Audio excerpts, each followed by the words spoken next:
Oi pessoal, muito bem-vinda, muito bem-vindo a esse episódio especial do podcast Sucesso Brasileira. Meu nome é Celso Sberner, eu sou um consultor de tecnologia, de processos, de pessoas há muito tempo. E eu tive o privilégio de poder interagir com muitas pessoas por toda a minha carreira. Eu tive o privilégio de conhecer executivos, profissionais, pessoas de sucesso, pessoas de vida.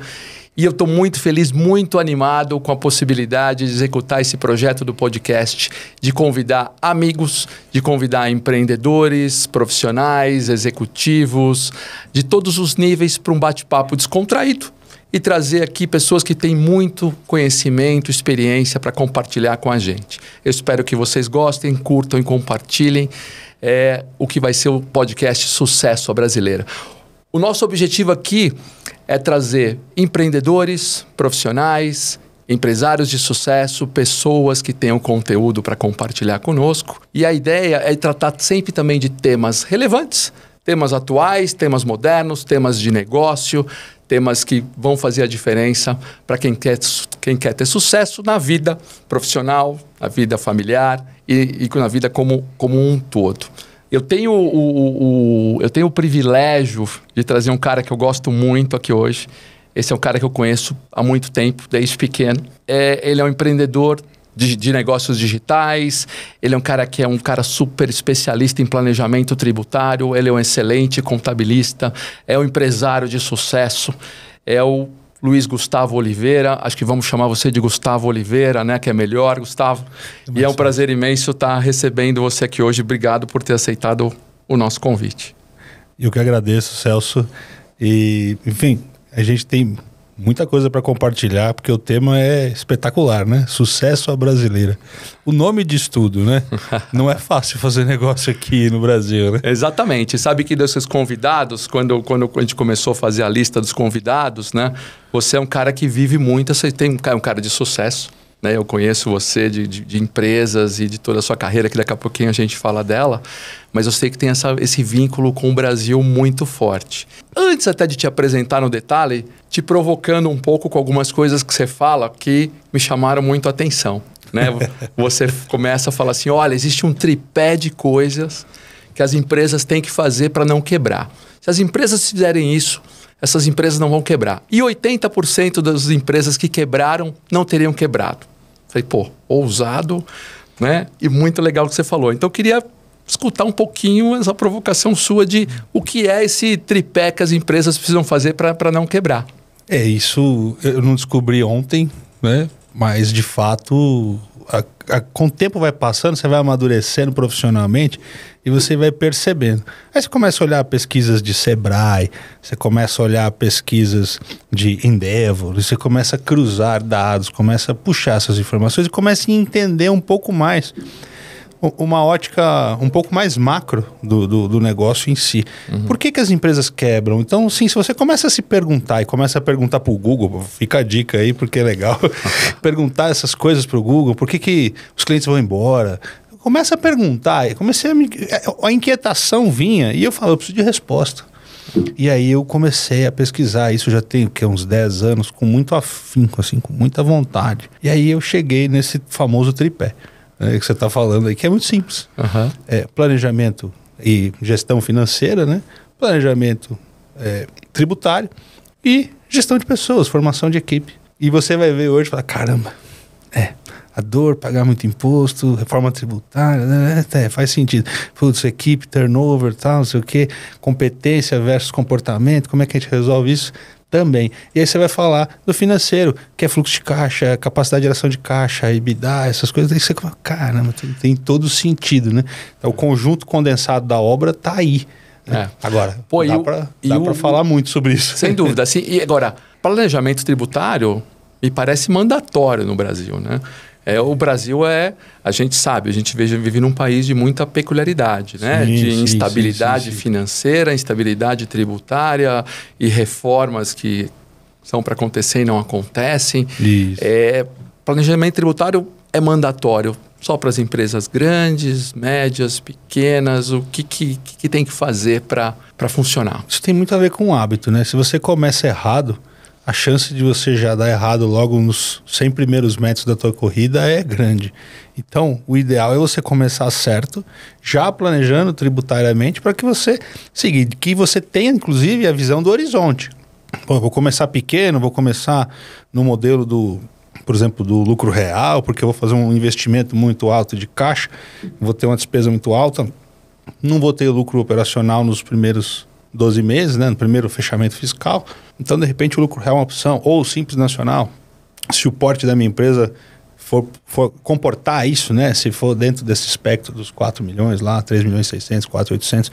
Então, as decisões passam. Agora, como é que o empresário, você, por exemplo, é um cara de TI, de processos, de KPIs e tudo mais, né? O cara do RP. Como é que faz isso? Você ficar entendendo, querer mergulhar, navegar nesse mar. Você entende disso, você tem noção que você implementa módulo fiscal lá nas empresas, mas não no nível da profundidade para tomar decisões desse tipo. O que você precisa? Você precisa de um parceiro bom, que te mostre o caminho. Então, qual que é o problema? A capacitação. A capacitação dos profissionais das áreas, porque o pessoal não entende que contador é igual médico, tem especialidade. Então não adianta, muita gente vai bater na porta do clínico geral, mas tá com problema, tá infartando, entendeu? O clínico geral vai dar uma S, entendeu? O cardiologista já põe o celular na mesa de cirurgia, vai abrir o teu peito, vai fazer uma safena. Então, e ninguém enxerga a contabilidade e a questão do planejamento tributário assim. Adianta eu perguntar para um cara que é especialista em posto de gasolina sobre uma questão de empresa de tecnologia?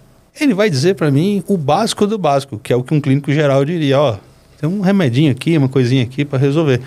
Ele não vai saber. Então existem especialistas de planejamento por indústria. Existe por segmento. Por segmento. Por exemplo, eu trabalho com... Bom, desde que a gente chegou até ter trabalho juntos lá atrás, 20 anos atrás, mas vamos pular essa parte. 25. 20 por aí. 20 e tantos anos atrás.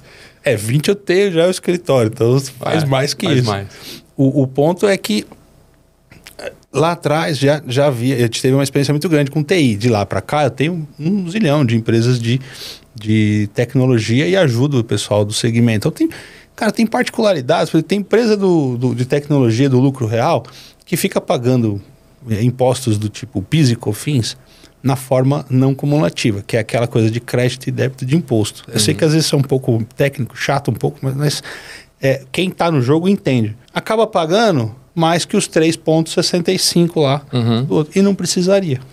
É assim, quem tem empresa ou já teve empresa sabe, né, que o governo é um belo sócio de qualquer empresa no Brasil, né? Então, eu já tive empresa, você já teve empresa, sabe que se você não planejar, não tomar cuidado, o governo ele vira não só seu sócio, mas vira seu sócio majoritário, ele vira o dono de muita coisa, né? Então, assim, é mandatório hoje procurar alguém, procurar especialistas como você, ou escritórios que consigam fazer um planejamento tributário. Ainda mais agora que a gente está nessa discussão de reforma tributária, né? Como é que você vê reforma tributária hoje? O que você pensa e o que vai acontecer conosco? Eu penso que simplificar é necessário.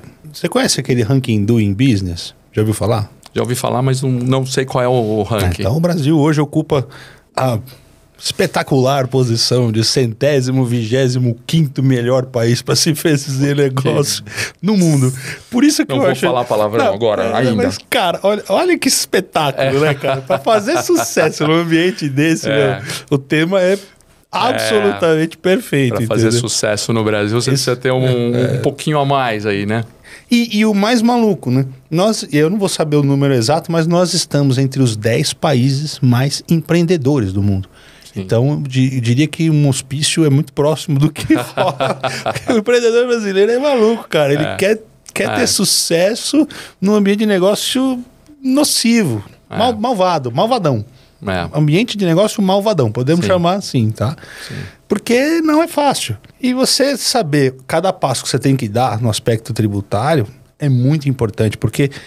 Cara, até 78 milhões, nenhuma empresa de tecnologia deveria pagar mais que 18%, 19% de imposto. Então, planejamento tributário é uma coisa mandatória, né? Mandatório. E é um da sua parte dos tripés aí para a empresa não quebrar. O outro, que é ainda mais complicado, que é gestão de pessoas, né?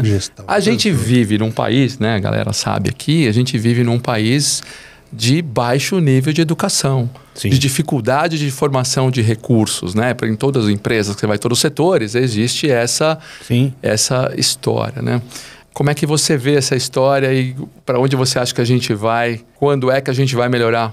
Você tocou num ponto importante, né? O sucateamento da educação básica como um todo. Então, as pessoas chegam hoje para ingressar no mercado de trabalho e esse ingressar no mercado de trabalho com visões distorcidas, com uma ambição de carreira meteórica, porque a internet traz isso, né? Essas coisas dos gurus do marketing digital, fala que você vai fazer 100 mil reais em 7 dias e dá para fazer de fato, mas não é disso que se trata. Será que a pessoa tem os skills? Será que a pessoa tem as competências para fazer isso? E colocam isso na vala comum como se qualquer pessoa pudesse chegar, porque infelizmente não é para todo mundo.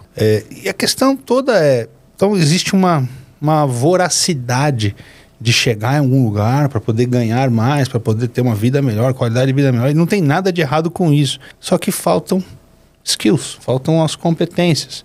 E o que a gente sente? E falta uma questão também comportamental. Porque as pessoas hoje não vestem tanto camisa, não estão nem aí. Então, sou eu, mais eu. E, de novo, não está errado você pensar em você, mas se você não pensar coletivamente, você não vai ter uma equipe nunca. Você não vai fazer parte de um time que vai ter um grande resultado. E a tua carreira não vai voar. Será que isso é só no Brasil ou isso é uma tendência de geração Z, geração que vem? Eu acho que isso tem a ver com uma coisa que é uma formulazinha básica que eu uso de alta performance, que é a questão da consciência, clareza e atitude. Se a pessoa tem essas 3 coisas nessa sequência, ela consegue ter alta performance em qualquer lugar. Então, acho que aqui nós estamos ainda brigando com um problema de consciência. Ok? O Brasil acho que enveredou numa curva descendente no aspecto consciência. De onde estou, onde quero estar, quem eu sou, o que eu quero ser, o que eu tenho, o que eu quero ter, qual legado eu quero deixar. Esse tipo de coisa precisa, né? A pessoa precisa saber viver o agora, né? Viver o presente é o que você cuida, é o que você mexe agora. Não viver do passado ou ficar projetando o futuro. Você tem que... O que você controla é o agora. Então é nesse sentido. As pessoas precisam enxergar isso e transpor isso para a carreira delas. Né? Porque, veja, você fala, mas o que um contador, tributarista tem a ver com isso? Eu sou empresário. Eu sofro essa dor. Meus clientes sofrem essa dor. Me ligam reclamando, porque o contador é meio psicólogo também, né? Sempre acaba sendo. Então, qual que é o problema? Você ouve tanto, você fala, caramba, deve existir mecanismos. E aí tem uma outra entidade que eu não vou lembrar o nome aqui agora, mas muito renomada, que trouxe uma pesquisa de que 80% das pessoas no mundo não estão aptas ao trabalho, a carreira que elas querem seguir. 80%. É muito, né? É muito. No Brasil, o número está muito próximo dessa média também. O número é muito parecido com isso. Cara, se 80 pessoas que vão ingressar no mercado de trabalho não estão aptas a desenvolver aquele trabalho, você é empresário ou empresário, qual conclusão que você chega? A gente tem que voltar para a empresa onde você começou e eu comecei, porque a gente começou, acho que na mesma empresa. Sem dúvida. Vamos falar já de carreira aí um pouquinho.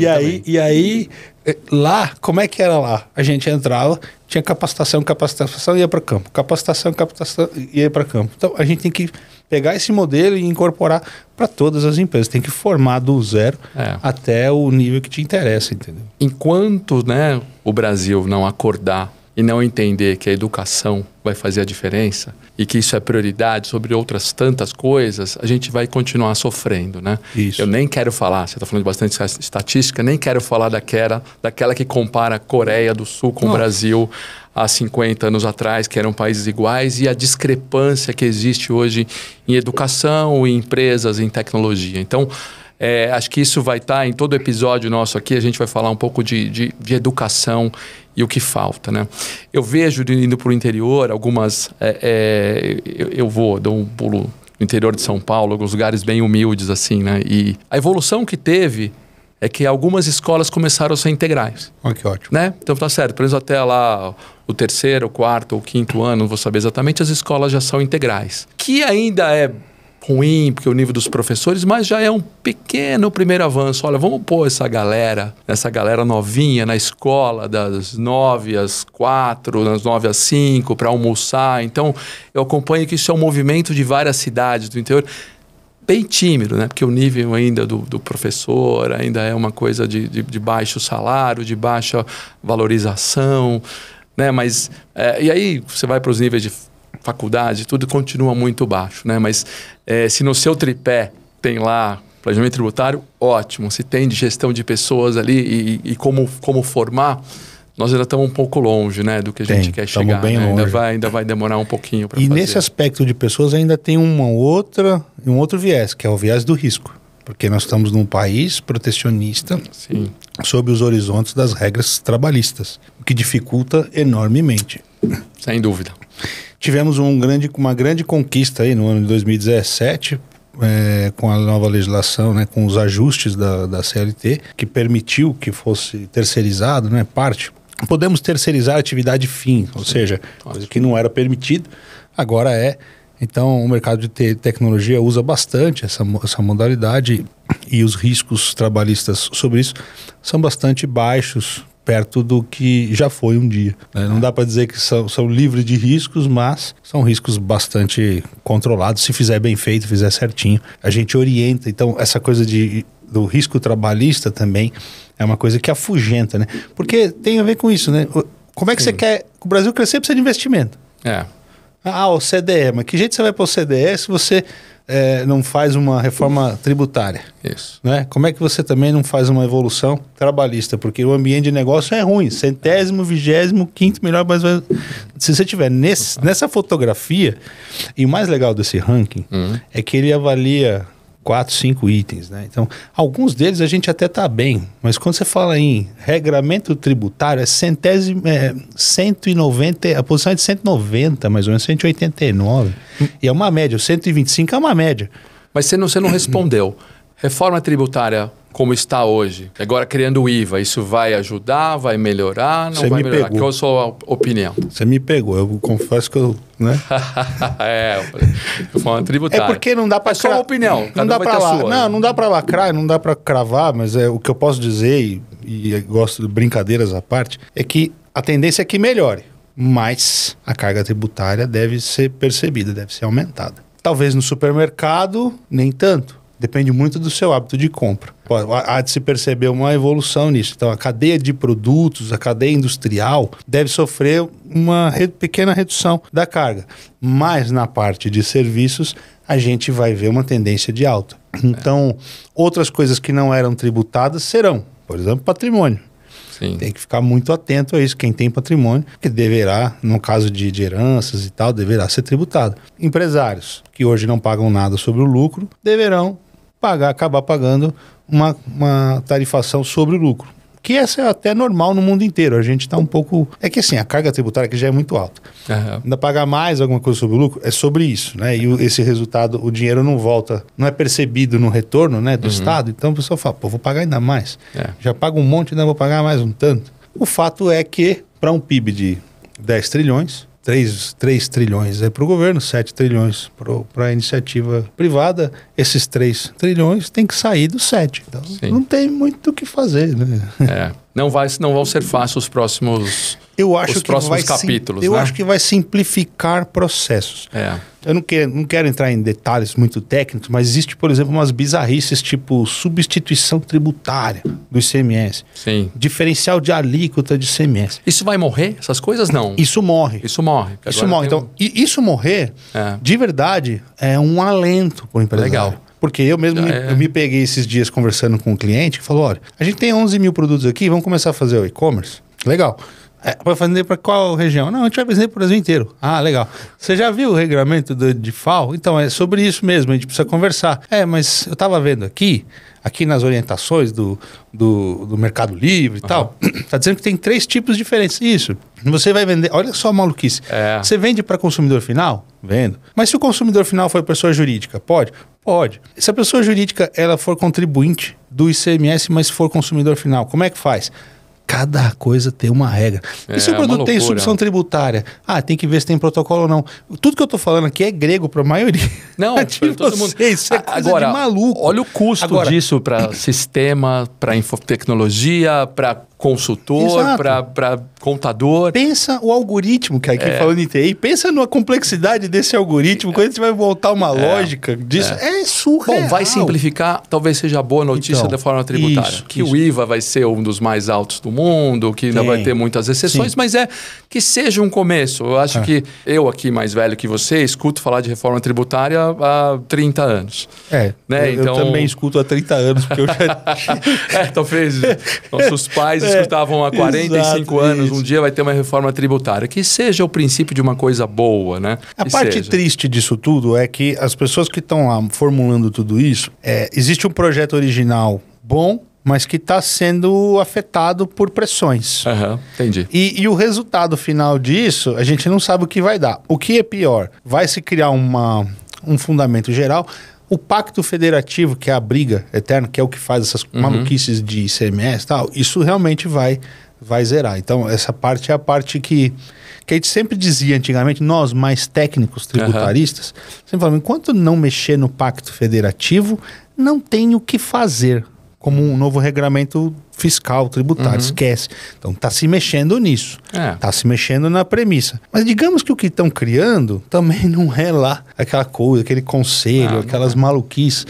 Então, assim, pode haver no futuro, pode haver ainda inseguranças, mas vai ter mais clareza. Que bom. Tá? Mais simplicidade. Que seja positivo. Né? O ISS, infelizmente, que é a parte dos serviços, vai ter uma sobretaxa considerável. Então, as empresas de tecnologia têm que ficar muito atentas a isso. Pô, nós vamos trazer muita gente de tecnologia aqui. Vamos ficar tristes com esse seu depoimento aqui, né? Mas é uma realidade. Tô brincando. Se a gente pensar em termos de avanço, de vanguarda, de necessidade, porque a tecnologia traz avanços em todos os aspectos, talvez eles incentivem exatamente por isso, porque existe uma questão de empregabilidade, de geração de renda, de geração de inovação, né? Pesquisas e inovação. Então a tecnologia traz muito isso. Se de repente eles buscarem um incentivo em cima disso, há de se pegar as entidades que representam esse segmento, que vão fazer pressão lá para ver se conseguem algum ajuste aí. Legal. Então eu entendi. Esse tripé a gente tem que ter muita gestão financeira, fazer um planejamento tributário, cuidar da gestão de pessoas. Pessoal, basta fazer isso que a empresa não quebra. Como vai fazer isso? Né? Importante ter profissionais igual o Gustavo e tudo o que envolve isso para que funcione. Legal. A gestão financeira, né, só pensando assim numa questão da gestão financeira, hoje também, pela dificuldade de ter profissionais, as pessoas não enxergam o horizonte financeiro. Claro, empresas menores têm mais dificuldade, empresas maiores têm um corpo técnico melhor. Mas hoje também existe muita solução, porque as empresas de contabilidade, em geral, também têm feito exatamente a terceirização desse financeiro para as empresas menores. Esse outsourcing financeiro, porque ajuda demais. Então, o empresário consegue ficar mais focado no core business dele, né? No negócio, na venda, naquilo que é o métier dele. Né? Legal. O que me impressiona em você, o Gustavo sempre impressionou, né, que você tem esse lado técnico muito, muito forte, né? E você conseguiu fazer disso para o lado de empreendedorismo, né? Então, pegando um pouquinho sua carreira, eu fiz a lição de casa, né? Eu vi lá que você é um filho da PUC. Desculpa essa piada antiga, mas você fez PUC, né, que é uma excelente universidade. E aí você começou lá na PwC, PricewaterhouseCoopers. Sim, né, no nosso tempo era PricewaterhouseCoopers. Que era só a PW, né? Isso na década de 90. Isso. 80 no meu caso, mas deixa pra lá. E essa história de ser PwC por alguns anos, de ser auditor consultor, te deu essa base técnica. Depois eu vi que você foi lá pra Compor, né? E começou a vender e falar de tecnologia, né? Que aí é uma bela formação, né? Você entender primeiro, entender o que processos e contabilidade, como funciona na WC, depois Compor. Que base que essas empresas te deram aí para depois você, a partir de 2004 para cá, empreendendo? Acho que empreender tem a ver com uma vontade, uma inquietação, né? Não nasceu de nenhum desses lugares. Acho que eu já tinha esse bichinho desde pequeno. Quando eu começo a remontar as histórias da minha vida, assim, que eu vendia coisas para as pessoas, vendia bala na escola, no intervalo, fazia uns negócios muito malucos, assim. Eu não precisava de nada disso, mas é aquela vontade de querer empreender, de querer fazer diferente, né? Então você acaba construir... Só depois que você amadurece e cresce é que você olha para trás e fala, caramba, eu tinha isso desde sempre, né? Pegar uma coisa e vender, fazer negócio aqui, tal, fazer isso sempre foi do DNA. Mas eu tenho uma formação, além da contabilidade, da parte tributária, eu também tenho uma formação técnica em eletrônica e processamento de dados, né? Olha aí. Então eu me formei no Liceu de Artes e Ofícios. Então Então a primeira formação é em tecnologia. Eu sempre fui vidrado em tecnologia. E aí depois ir para a área de auditoria foi muito legal, porque eu juntei essa questão, ainda mais naquele momento que era o começo da efervescência tecnológica dos PCs e tal. Cara, isso foi um potencializador de tudo isso, né? Aumentou muito o alcance do resultado do meu trabalho. Porque eu sabia fazer coisas e mexer com coisas que ninguém sabia. Né? Legal. Mexer com softwares e entender a lógica daquilo tudo, simplificar processos, né?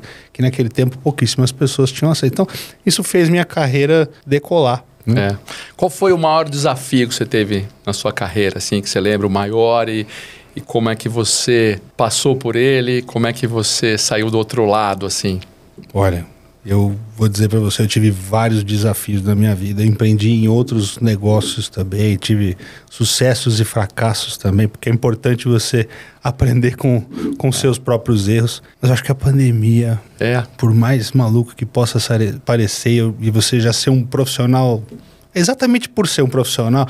Ali eu já tinha um escritório de contabilidade há 17 anos, certo? Quando veio a pandemia, eu tinha 17 anos de empresa. Rapaz, aquilo fez com as colunas assim, ó, bateu um terremoto. Recente. Então o maior desafio foi agora, 2020, 2019, 2020. Porque eu estava empreendendo no mercado digital, né? Tava ali combinando as duas coisas, as duas atividades. Eu tive que fazer uma opção, tive que fazer uma escolha. Eu tive que tirar o pé de uma canoa, voltar para uma, reestruturar, reinvestir, assumir como CEO da empresa novamente e pegar e ter que limpar a área. Não foi um processo simples. Do meu quadro de equipe do passado, eu devo ter 3 pessoas. Ah, é? De trocar as pessoas, de pessoas que se foram e mudar o jeito de trabalhar? Sim, mudar o jeito de trabalhar. E a pandemia trouxe uma coisa na cabeça das pessoas, que ou tinha que trabalhar home, ou tinha que fazer isso, tinha que fazer aquilo. E certos processos, o home vai muito bem. Na área de TI vai ótimo, na área do marketing também. Na área da contabilidade nem tanto. Não é tão simples assim, é bem diferente. Por conta de perfis. E aí por isso que entender de pessoas é legal. Sim. Você faz lá, pelo menos o DISC, o básico. Um assessment básico de perfil de pessoa. Tem gente que não consegue trabalhar à distância. Não, sem dúvida, né? A gente sempre falou, né? Eu sempre trabalhei com tecnologia, a gente sempre falou que de revolução digital, de inclusão digital. A pandemia foi o maior acelerador de inclusão digital possível.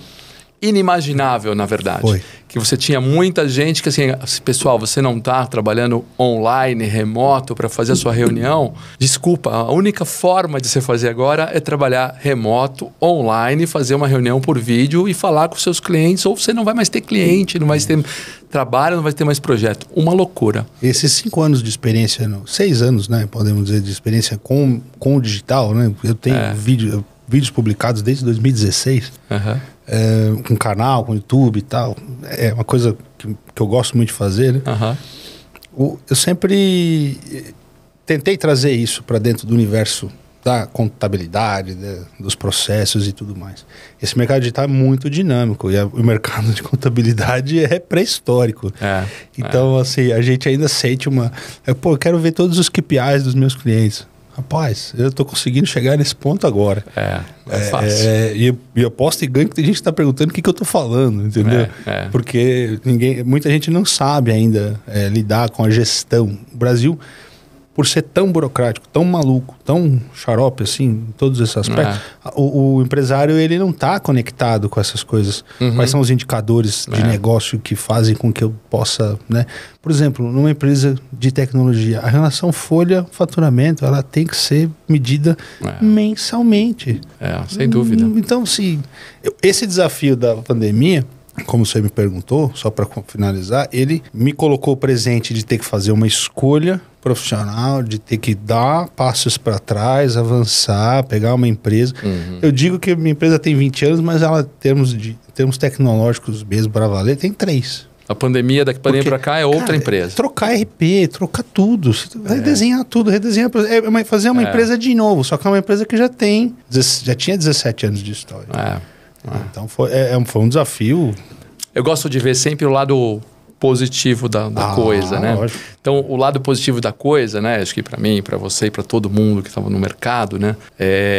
Passado o desespero do que é a pandemia, talvez tenha sido a oportunidade de realmente todo mundo poder reinventar partes do que fazia, trabalhar de outra forma, mudar de emprego, mudar de empresa. Algumas pessoas foram forçadas, né, a mudar de emprego, mas de fazer outra coisa. Falar assim, pronto, agora se eu não fazia dessa forma, eu vou ter que fazer dessa forma. Né? Tenho certeza que muitas pessoas que estão aí passaram por isso nessa história da pandemia. Né? Olha, tem um negócio muito maluco que você vai entender a minha obsessão por não permitir que empresas quebrem. Na verdade, isso é o meu propósito. Okay? Pô, que legal. Isso é o propósito. Era a minha próxima pergunta. Qual o seu propósito? Já voltamos nele ali, daqui a pouco a gente volta. É por isso que eu acordo cedo. Tá? É o que me move. Que bacana. É saber que a gente tem as competências para não permitir que empresas quebrem. Agora, quando eu olho para a pandemia e vejo o governo publicando medidas provisórias semanalmente, uma em cima da outra, gerando efeitos positivos para que as empresas não quebrassem. E eu Cara, eu tava sendo bombardeado. O que eu fiz? Eu comecei a gravar vídeo de casa ali, meio de camiseta, de qualquer jeito. Pegava o Diário Oficial às 7 horas da manhã, lia aquilo, destrinchava aquilo.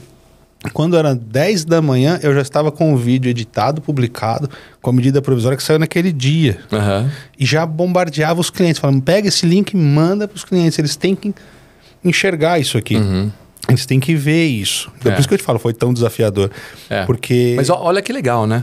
Então, por isso eu falei o lado positivo. A pandemia permitiu você fazer isso. Talvez você ia demorar anos para fazer isso. Se eu não tivesse tido toda aquela experiência do digital, que a gente tem desde 2016, né? Que eu tô com a Rose e tal, e a gente tá fazendo isso junto. Cara, se eu não tivesse tido toda essa bagagem, eu não teria conseguido. E aí, olha que efeito maluco. Isso é sensacional. Você tem ideia de quantos % das empresas do Brasil quebraram nesse período? Pandemia? Puta. O Sebrae soltou essa estatística. Não sei, mas bastante, né? Bastante. 15%, próximo de 15%. E aí eu olho para minha carteira, porque querendo ou não, é uma população, é um universo, né? Sim. Chuta um percentual aí de quanto? Sei lá, 10%, 12%. 2%? 2%. Pô, que legal. Ou seja, as pessoas vinham até nós para perguntar, vou por aqui, pego esse negócio, esse dinheiro do governo aí, coloco a pessoa em suspensão e redução, para quem eu falando aqui, o pessoal vai começar a lembrar, né, como é que foi. Deixa esse cara em casa, o governo pagando. Que bacana. Eu para cada cliente eu falei, faça isso, faça assim, faça assado, faça isso, faça aquilo. Que bacana. E aí você acaba conduzindo o cara no caminho seguro a tal ponto. Ele falou, mas e lá na frente? Eu falei, lá na frente a gente vê. Porque o futuro eu não sei o que vai acontecer. Enquanto tá vendo uma ajuda, a gente tem que se valer disso e acreditar que vai funcionar. Lá na frente a gente discute. Depois a gente vê. Por enquanto a gente tem que manter a empresa viva. Sim. Valeu o esforço. Valeu. Por isso a pandemia tem alguns efeitos colaterais positivos, né? Claro, 15% de empresas quebrando é horrível, a gente vê tudo mudou, né? O mercado mudou, mas tem uma herança aí para contar para os filhos, para os netos. Olha, isso aqui a partir da pandemia aconteceu algumas coisas positivas, né? E aí não só no Brasil, mas no mundo como um todo. E falando nisso, do seu propósito, já entendi, e voltamos a essa história de não quebrar empresas, sensacional. E como é que você se vê daqui a 10 anos? No Brasil, no mercado, espero que no Brasil, né? Não sei, espero que você não se veja em Portugal, ou desse que todo mundo quer ir, mas como é que você se imagina que daqui a 10 anos, nesse cenário que a gente está, e o que você tem planejado, se é que tem um plano? Tem bastante plano, porque o que não falta é plano, né? Quando você está na posição do estratégico, basicamente o que você faz é planejar o seu e o dos outros, né? No meu caso. Assim, pensando a brasileira, né? Sim, existe muita especulação sobre muita coisa, mas eu acredito que o Brasil venha fazer parte da OCDE. O meu mercado vai sofrer um impacto muito grande em relação a isso, porque no momento em que simplifica, os players ficam, né, vêm com tudo para cima, né? Os grandes players não invadem muito o Brasil porque fala, isso aqui é para maluco, né? Estão indo embora? Parece que a Starbucks vai embora do Brasil, não vai? Mas isso tudo bem, mas players do segmento de tributário e contábil não vêm para cá. Vem. Só vem as Big Four e uma ou outra. Então eles não estão aqui. Não. A hora que você pegar aquela galera que está lá e vier para cá para valer, e outros players estrangeiros já têm estatísticas do mercado aqui, a hora que simplificar o ambiente, vai ter uma enxurrada de... E lá é 5 para 1, vamos falar assim, vamos arredondar? É $1, R$5, né? Ou seja, $1 milhão, que não é nada para eles, vira 5 milhões aqui, que é muito para muita gente.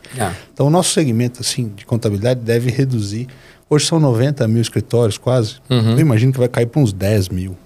É mesmo? Então a gente tem uma necessidade de crescimento visceral. Sim. Ou a gente se estrutura e cresce, ou a gente vai ser engolido no caminho. Entendi. Então, para daqui 10 anos, a gente tem... o mais importante é estar entre os 10 mil escritórios possíveis aí que vão estar por aí. Então, daqui 10 anos tem que ser um desses 10 mil aí, um escritório maior e mais bonito que aquele seu escritório na Brigadeiro lá. Você gostou? Que eu fui ver, que é um escritório maravilhoso. Quem não conhece, depois tem os dados do Gustavo para conhecer. Então, vai ser mais... maior e mais bonito que aquele. E aí, pegando esse gancho, né? O quanto que inteligência artificial ou automação vai mudar para ser um desses 10 mil escritórios aí. Não sei se você chegou a pensar nisso agora, mas é a onda que a gente está vivendo, né? A gente vive uma onda de inteligência artificial. Eu vou te dizer o que a gente já robotiza hoje. Hoje em dia, quando a empresa usa determinado tipo de ferramenta, algumas delas a gente já conversa isso com a nossa ferramenta através de robôs. Tanto no aspecto fiscal, tanto no aspecto contábil. Então, os lançamentos contábeis já vem automático para cá, porque já está pré-parametrizado. Sim. E disso aqui, já tem uma outra ferramenta que já gera os KPIs. Então, os indicadores de negócio já estão todos mapeados. Fez o fechamento aqui, seja fiscal ou contábil, já tem indicadores de negócio para o dono da empresa olhar aqui. Instantaneamente. Isso já existe, isso já está funcionando. Né? Então, assim, os robôs, a inteligência, a tecnologia robotizada, inteligência artificial também está embutida nisso tudo, já existe nos processos nossos hoje. Sim. O que eu acho que ainda vai crescer ainda mais é você conseguir robotizar cada vez mais coisas que precisam dos seres humanos. Isso não tem... Isso é um caminho sem volta. Um caminho sem volta. E o que eu sempre falo para a minha equipe em relação a isso? Eu falei, gente, eu não estou fazendo isso porque eu quero me desfazer de pessoas. Não, eu quero a capacidade intelectual das pessoas entregando o propósito, que é não permitir que as empresas quebrem. E aí, falando do Brasil, o Brasil tem que correr, na verdade, né, Gustavo? Porque é sem volta, né? É sem volta. Os trabalhos repetitivos e que não agreguem valor, eles vão ser substituídos por robôs. Sim. Né? Então, as pessoas têm que cada vez menos fazer trabalhos repetitivos que não agreguem valor e migrar para trabalhos que agreguem valor, que exijam mais análise, né? Que exijam mais raciocínio. E aí o Brasil precisa correr com educação, as pessoas precisam se capacitar. Eu falo sempre para pessoas novas que eu encontro, assim, cara, estudar é o caminho, fazer curso é o caminho, aprender é o caminho. Sim, fazer faculdade é importante, sim, estudar coisas, sim, assistir e ver coisas, né? Ver podcasts inteligentes, coisas, faz a diferença que a gente vai estar numa corrida contra o tempo. Né? A gente vai precisar correr contra o tempo porque é sem volta. Automação, robotização de processos, inteligência artificial, está vindo à tona numa velocidade de pandemia. Isso. Né? De pandemia. Muda o jeito de trabalhar. Né? Nós vamos ter alguns episódios aqui falando de chat GPT e falando de inteligência artificial. É uma loucura o que se faz hoje. A gente usa chat GPT há praticamente um ano na empresa. Desde dezembro do ano passado, para fazer documentos, gerar documentos. E a galera é extremamente habilitada em usar chat GPT. Que bacana. Eu preciso mandar um documento para o cliente. Então já coloca aí as premissas, né? Faz o teu prompt direitinho e tal, e manda para eu dar uma olhada, eu reviso, faço alguma sugestão, eu reviso os prompts. Porque o pessoal da nossa geração tem uma vantagem, né? A gente é do tempo que não podia errar na datilografia e pensava o que ia escrever antes de escrever. Então você pensa antes de fazer a pesquisa. Pesquisa tudo que você tem que pesquisar para que a resposta venha pronta. Pô, vou te entregar. Você fez datilografia? Fiz. Pô, Eu também. Eu acho que você fez também. Sem dúvida. Bom, eu tenho diploma até hoje. Eu tenho no colégio, tinha. Na 7ª série tinha datilografia, mas algumas pessoas não sabem o que é datilografia e deixa pra lá. É só como digitar mais rápido. Só mas pra você saber que a gente não é tão jovem assim. Não, datilografia, sensacional. Deixa eu te falar uma coisa, vamos... Posso só fazer um parênteses rápido? Claro, sobre esse negócio muitos. De tecnologia. À vontade. Antiga, lá atrás, nos anos 80, 90, começou a terceirização da contabilidade, porque os departamentos contábeis e fiscais eram todos dentro das empresas, até das médias e pequenas. Uhum. Ou seja, o custo com o pessoal era muito alto. E isso começou esse processo de terceirização. Sim. Hoje, em função exatamente da robotização, da tecnologia, da inteligência artificial, hoje nós conseguimos fazer, por exemplo, o financeiro, que eu estava comentando agora há pouco. Uhum. Então, existe uma onda imensa agora. É bem provável que daqui a algum tempo, o mesmo impacto que teve de terceirização do contábil, do fiscal e da folha de pagamento lá atrás, vai acontecer exatamente da mesma forma com o financeiro. Coisa que há 10 anos não se via. Então, também é fruto desse mesmo processo de inteligência artificial, robotização dos processos. Sim, que bacana. Então vamos surfar essa onda, certo? É o que tem que ser feito. Vamos surfar a onda. Legal. Você fazendo tudo isso, né? Então eu que conheço o seu trabalho, sei lá. Então o escritório, clientes, empresário... e clientes complexos, eu sei que você se envolve no detalhe técnico e planejamento tributário. E a pergunta não tem nada a ver com isso. Como é que você equilibra aí vida profissional com vida pessoal? Como é que você lida, né? Porque se você ficar só nesse mundo, você não vai estar com a saúde que precisa para estar lá entre os 10 mil escritórios grandes que vai estar com certeza nos próximos anos. Eu faço parte de um grupo de pessoas que se encontram, né, com alguma frequência, e nesse grupo a gente tem uma hierarquia, né, de prioridade na vida. Família em primeiro lugar, depois o trabalho, ótimo, depois o resto. Né? Então, quando você tem na sua cabeça isso bem construído, não há o que discutir quanto que é primeiro, que é segundo, que é terceiro. Eu sou um workaholic, né? Então, a Rose já trabalha comigo, então isso já ajuda muito. Tem família perto todo dia, 24/7, né? Tem gente que fala que é maluquice, eu particularmente acho espetacular, eu gosto. Conheço outras pessoas que são doidas como eu, então eu não me sinto só no mundo, né? Aí eu trabalhar com a minha esposa, eu adoro, e a gente se dá muito bem nessa construção. É a construção do juntos. E com relação às crianças, né? Que juntos nós temos 5. 5, né? Ela tem 3, eu tenho 2. 3 e 2 são 5. O carro da família tem que ser... 7 lugares. Tem que ser sempre 7 lugares e está sempre preenchido. Mas é que já tem filho na faculdade, né? E tal, ela também. Então, tem todo um lance assim já, né? Mas tem pequeno também, com 9 anos. Caramba, então tem que ter muito sucesso. Tem que ter muito sucesso à brasileira. Tem que ter muito sucesso à brasileira, cara. Para poder dar conta de tudo. Mas assim... É possível conciliar. Sem dúvida. Esse fim de semana mesmo a gente tava na praia lá, todo mundo junto, curtindo, né? Não dá pra ir sempre, mas dá pra ir. Mas que legal, né? Família é a base de tudo, né? Morar no interior, aqui pertinho também, ajuda a ter uma qualidade de vida melhor, um ambiente mais saudável para as crianças também. Pra gente também, ter um fim de semana, né? Você sabe que você tem um fim de semana gostoso ali, um lugar calmo, tranquilo e tal... É uma tendência de muita gente estar morando igual você, assim, nas proximidades de São Paulo e ter um pouco mais de eu não tenho problema de falar, não. A gente mora em Vinhedo, é maravilhoso, uma cidade espetacular. E é gostoso, porque assim, você vai e volta todo dia, quase todo dia, sim. A gente vai e volta, praticamente todo dia. Pô, que legal. Dá uma horinha só, 1 hora e pouquinho. Não... Tem gente que fala, como assim só 1 hora e pouco? 1 hora e 15? Não, é todo dia, assim, pra chegar aqui é rápido e pra voltar é mais rápido ainda. Pô, que legal. Então perto de São Paulo, a vida profissional, a vida pessoal estão muito próximas aí, junto com a Rose. Quando você caminha junto assim, fica mais fácil. E saudável. Exercício físico, precisa? Olha, tem feito? Eu ganhei medalha de prata num torneio dos contadores esse fim de semana, jogando ping-pong. Mini golfe. Jogando ping-pong. Fui eliminado no vôlei e fui eliminado no beach tênis, mas joguei também. Mas jogou? Joguei. Então tá bom. Então tá lá, a Associação dos Contadores, então tem um esporte ali na... Tem um torneio anual, a gente tava lá na praia esse fim de semana. Que é muito legal. Cerveja, você tá tomando cerveja, não? Olha, você sabe que eu tenho até uma pequena fabriquinha de cerveja, né? Eu sei esse lado empreendedor, não sei se era para falar, mas você tem esse lado empreendedor aí. Eu comecei a fazer cerveja em 2009, né? Já faz tempo. E peguei gosto, e fomos fazendo, percebemos que o pessoal começou a curtir. Naquele tempo ninguém se falava muito nisso, né?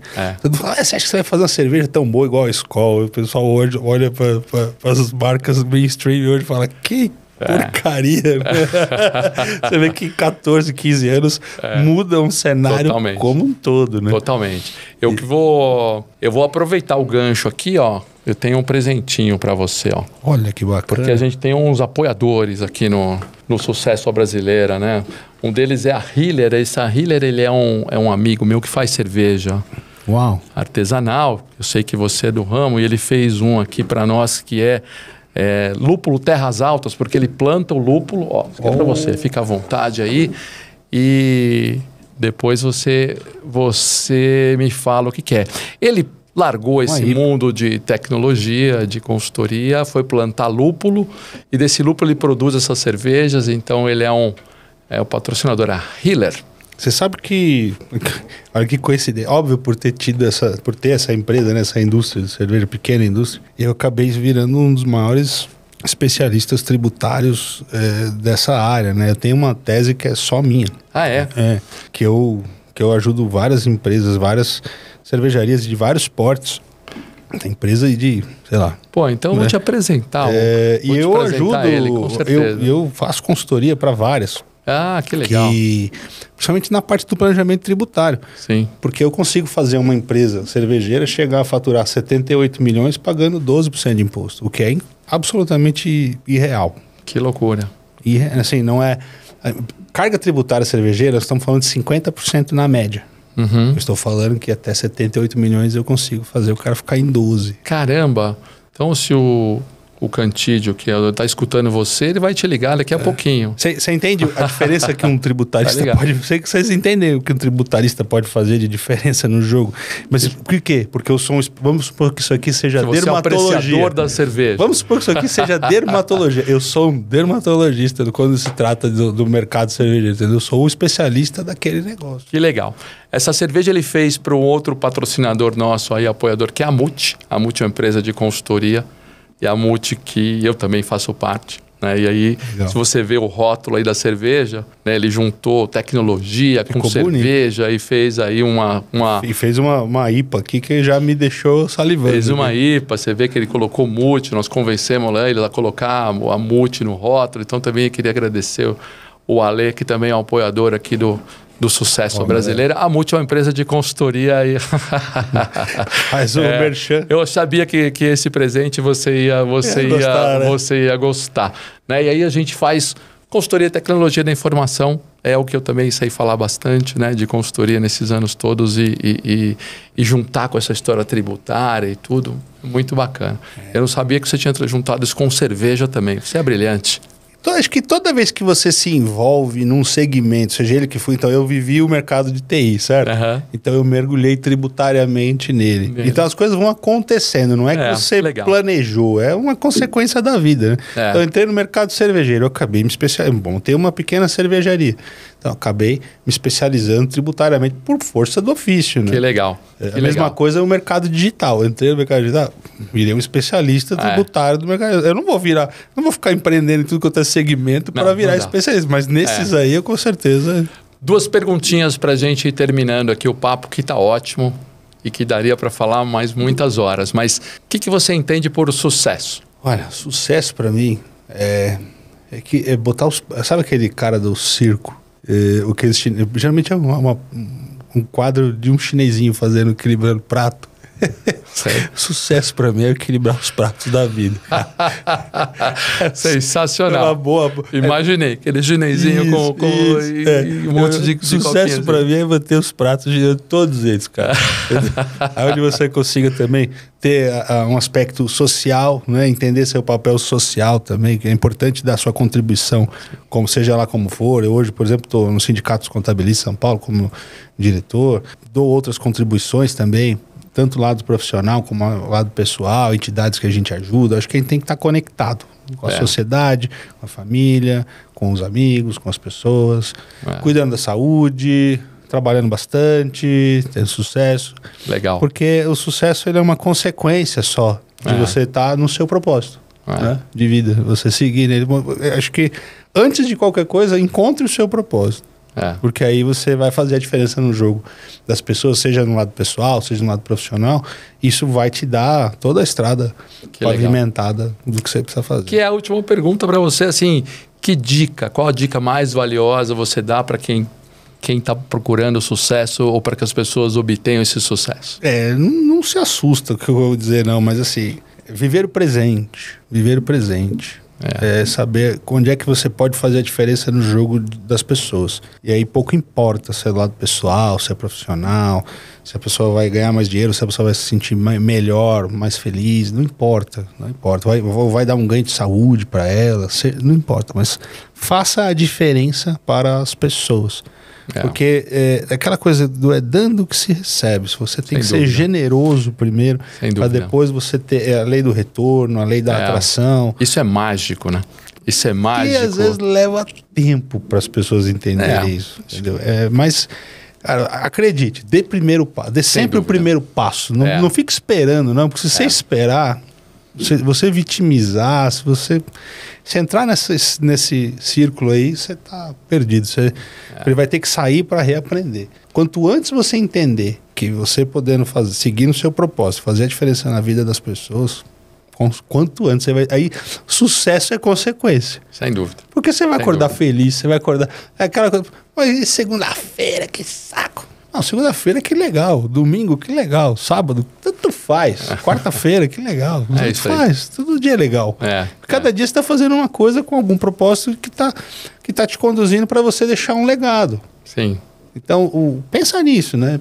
Pensa nisso porque isso faz a diferença no jogo. Isso aí. Brilhante. Brilhante, Gustavo. Eu já era seu fã. Eu já era fã desse cara, sou mais fã dele ainda agora, né? Falamos de coisas muito bacanas, gostei do tripé, gostei dessa história do sucesso. Você tem uma história de sucesso aqui no Brasil, né? Enraizado e brilhante. Eu consigo ver você daqui a 10 anos, com certeza, num desses escritórios maravilhosos e ainda fazendo muito mais com essa história de assessoria. Eu queria, não sei se você quer falar mais alguma coisa, tá bem, mas eu queria agradecer muito a sua presença aqui. Não sei se você tem alguma... Não, só para finalizar, eu tenho que agradecer a você, a toda a equipe, aos patrocinadores, a estrutura que vocês montaram, né? Estão aqui nessa infraestrutura legal. Toda vez que eu for chamado para falar sobre como how doing business in Brazil, né? Ou como ter sucesso no Brasil, como fazer negócio no Brasil, eu estarei porque faz parte do propósito. Legal. Como ajudar esse empresariado, como é que a gente...